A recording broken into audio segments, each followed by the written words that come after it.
दोस्तों, इस कहानी की शुरुआत होती है मध्य प्रदेश के एक छोटे से गांव बिलास ग्राम से, जहां मनोज शर्मा रहता था। उसका एक दोस्त है जिसका नाम है विष्णु, और वो पढ़ने में बहुत होशियार है और हमेशा कक्षा में फर्स्ट आता है। इसलिए विष्णु के पापा पूरे गांव में अपने बेटे की तारीफ करते नहीं थकते हैं और साथ ही मनोज को टोंट मारते भी नहीं थकते हैं। मनोज को अपनी तारीफ सुनना बहुत पसंद होता है, इसलिए हमेशा अपनी छत के ऊपर जाके जोर जोर से गणित के फॉर्मूलाज को बोलता रहता है और सवाल दोहराता है ताकि पास पड़ोस वाले उसको सुने और बोले, देखो मनोज कितना ज्यादा पढ़ता है। उसके विद्यालय में हमेशा चीटिंग होती है और ज्यादातर बच्चे चीटिंग के भरोसे ही पास होते थे और मनोज भी उसमें से एक था। 12वीं कक्षा का पहला ही पेपर गणित का होता है। मनोज और विष्णु पेपर देने जाते हैं। मनोज को लगता है कि स्कूल में चीटिंग होगी और पास हो जाएगा। पेपर शुरू होता है और हर बार की तरह अध्यापक आ जाते हैं ब्लैक बोर्ड पर सवालों के उत्तर देने, लेकिन तभी वहाँ के एसडीएम साहब आ जाते हैं जिनका नाम दुष्यंत सिंह है और सबकी चीटिंग रुकवा देते हैं। मनोज की आशाओं में पानी फिर जाता है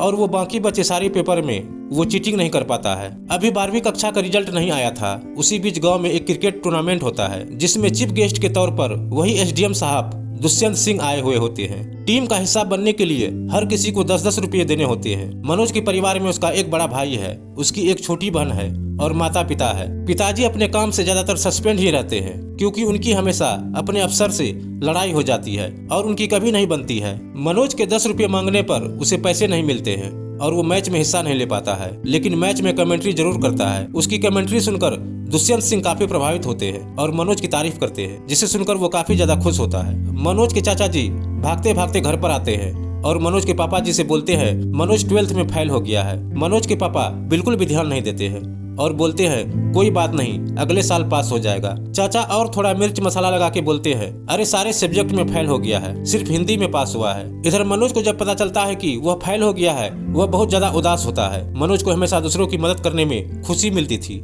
इसलिए कुएं पर पानी निकाल रही कुछ महिलाओं की वो मदद कर रहा होता है। महिलाएं मनोज से बोलती है बेटा खुश रहो और भगवान करे इस बार अच्छे नंबर से पास हो जाए। इतने में वहाँ विष्णु और मनोज के चाचा आ जाते हैं और कहते हैं अरे अच्छे नंबर तो छोड़ो, ये तो पास भी नहीं हो पाया है। वहाँ मनोज की बहुत बेइज्जती होती है और वो बहुत उदास होता है। खैर अभी तो आगे बहुत कुछ बाकी था। तभी मनोज का बड़ा भाई घर पर आकर बोलता है कि उसको टेम्पो चलाना है, टेम्पो चलाने में अच्छी कमाई है। पापा से पैसे मांगता है लेकिन पापा जी मना कर देते हैं और चले जाते हैं, लेकिन उसकी माता जी अपने गहने बेच देती है और दोनों उधार पर टेम्पो खरीद लेते हैं। मनोज पढ़ाई छोड़ देता है और टेम्पो चलाना शुरू कर देता है। दोनों भाई मिलकर टेम्पो चलाते हैं। कुछ कमाई होने लगती है, रोज दोनों कमा कर लाते हैं और माता जी को दे देते हैं। लेकिन एक दिन अचानक उनका टेम्पो और उन दोनों को वहाँ के पुलिस के थाने का थानेदार थाने में बुलवाता है और बोलता है तुम लोगों ने एक व्यक्ति को टक्कर मार दी है, उसने तुम्हारी शिकायत करी है। दोनों बड़े हैरान होते हैं क्योंकि उन्होंने तो किसी को टक्कर मारी ही नहीं थी। फिर वहाँ एक व्यक्ति आता है जिसका नाम दिनेश है और वो रट्टू तोते की तरह बोलता है मैं सड़क पर जा रहा था और पीछे से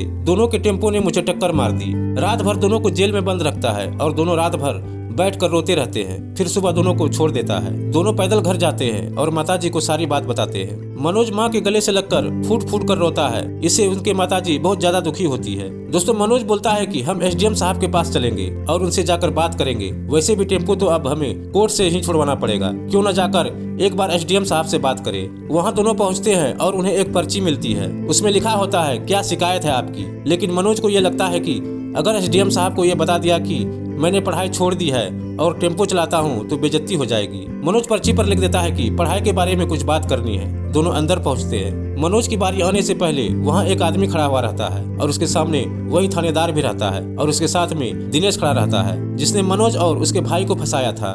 दिनेश फिर रट्टू तोते की तरह बोलता है मैं रास्ते से जा रहा था और इस व्यक्ति ने मुझे गोली मारने की कोशिश की थी। मनोज समझ जाता है कि दोनों मिले हुए हैं, लेकिन एसडीएम साहब समझ जाते हैं कि दिनेश झूठ बोल रहा है और कहते हैं दिनेश तुम्हें ये सब करने के लिए कितने रुपए मिलते हैं। दोनों समझ जाते हैं कि उनकी चोरी पकड़ी गई। ये सुनकर मनोज बहुत ज्यादा हैरान हो जाता है और मन में सोचता है दुनिया में सब बेईमान ही है। जब मनोज की बारी आती है तो मनोज अपने टेम्पो की बात तो नहीं करता बल्कि पूछता है सर एसडीएम बनने के लिए क्या करना पड़ता है। दुष्यंत सिंह उसे बताते हैं कि तुम्हें एक एग्जाम पास करना होगा। फिर मनोज ने ठान लेता है कि उसे अब एसडीएम ही बनना है। जब गांव में जाकर ये बात बताता है तो विष्णु उस पर हंसता है और कहता है 12वीं कक्षा तो पास नहीं हुआ तो डिप्टी कलेक्टर कैसे बनेगा। वही मनोज का एक दोस्त खड़ा होता है जिसका नाम राकेश है और वो बोलता है तो क्या हुआ, कलेक्टर इंसान ही बनते हैं ना, बन जाएगा ये भी। राकेश हमेशा मनोज को उत्साहित करता रहता है। मनोज अपना कॉलेज पूरा करने के लिए माताजी से 2000 रुपये लेकर ग्वालियर आ जाता है। वहाँ उसके चाचा जी के बेटा त्रिलोक और उसका एक दोस्त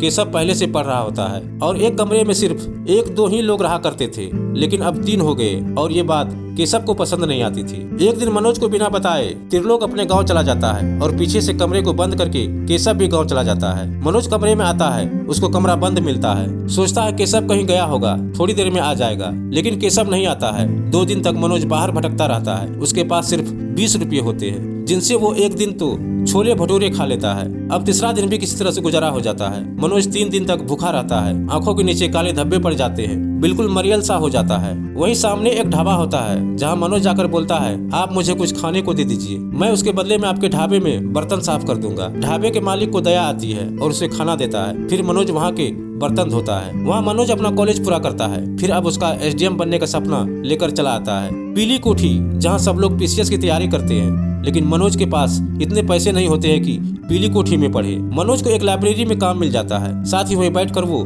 किताब भी पढ़ता रहता है। वहीं एक दिन उसके माता पिता वहां आ जाते हैं। मनोज की माताजी उसके पिताजी से कहते हैं, देखो कैसे तकलीफ में रह रहा है मेरा बेटा, इसे कुछ पैसे दे दो। पिताजी बोलते हैं, मेरे पास नहीं है, लेकिन माँ अपने पास से मनोज को 100 रुपये देती है। लाइब्रेरी में मनोज के ऊपर पैसे रखने का आरोप लगता है, जबकि उसने ऐसा कुछ नहीं किया था, इसलिए मनोज वहां से काम छोड़ देता है। मनोज अब एक गेहूं पीसने की आटा चक्की में काम करने लगता है। कुछ समय बाद पांडे जी वहां आते हैं और मनोज को देखकर उस पर काफी बड़ी दया आती है और कहते हैं, चल तू अब मेरे साथ पीली कोठी वहाँ चलकर तैयारी करना। पीली कोठी में एक लड़की अंशु जी होती है, जो मनोज को अपना छोटा भाई जैसे मानती थी। उसने पीसीएस का एग्जाम भी क्लियर किया हुआ था। उस साल पीसीएस की परीक्षा कैंसिल हो जाती है, इसलिए वही लड़की मनोज और पांडे जी को 10,000 रुपये देती है और कहती है, तुम दोनों जाकर दिल्ली में यूपीएससी की तैयारी करो। अब मनोज आईएएस की तैयारी करने दिल्ली के मुखर्जी नगर आ जाता है। यहाँ पर आकर मनोज हिंदी की कोचिंग शुरू कर देता है और पांडे जी नहीं करते हैं, क्योंकि वो अपने पिता को हिंदी का बहुत बड़ा विद्वान समझते थे। कोचिंग में टेस्ट होता है जिसमें मनोज फर्स्ट आता है, जिससे क्लास की सब लड़कियां मनोज से प्रभावित हो जाती है और कहती है,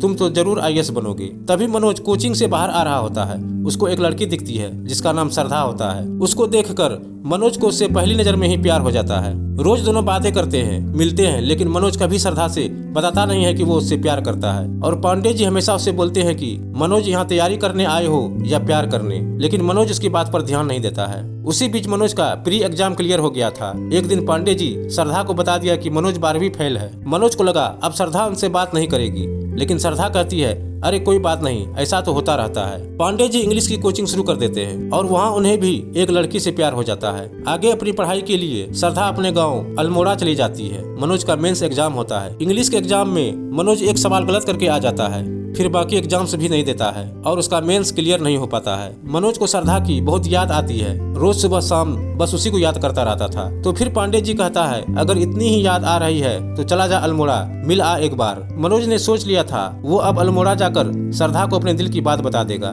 फिर मनोज पहुंचता है श्रद्धा के घर। श्रद्धा के माताजी से बात करता है और श्रद्धा के बारे में पूछता है। माताजी बताती है, अपनी पढ़ाई के लिए श्रद्धा तो हरिद्वार गई हुई है। तो मनोज उसकी मम्मी से डरते हुए श्रद्धा का फोन नंबर मांग लेता है और जाकर श्रद्धा को फोन करता है और श्रद्धा से बात करता है। फिर मनोज अपनी सारी फीलिंग्स श्रद्धा को बता देती है। फिर श्रद्धा बोली, तुम अभी पढ़ाई पर ध्यान दो, मैं कुछ समय बाद दिल्ली ही आऊंगी। साथ ही उसने पूछा कि तुम्हारे मेंस एग्जाम का क्या हुआ। मनोज ने बताया कि मेंस एग्जाम क्लियर नहीं हुआ। श्रद्धा बोली, कोई बात नहीं, तुम अभी भी पढ़ाई पर फोकस करो। हालांकि मनोज का दिल टूट गया था, लेकिन जैसे तैसे करके वो फिर से दिल्ली आ गया। इसी बीच श्रद्धा भी दिल्ली आ जाती है। दिल्ली में मनोज और श्रद्धा दोनों मिलकर बातें करते हैं और साथ में घूमते हैं। उधर पांडे जी का भी ब्रेकअप हो जाता है, जिससे पांडे जी मनोज से चिढ़ने लगते हैं। तो पांडे जी ने एक दिन मनोज को बोल दिया कि या तो तुम श्रद्धा को चुन ले या मुझको।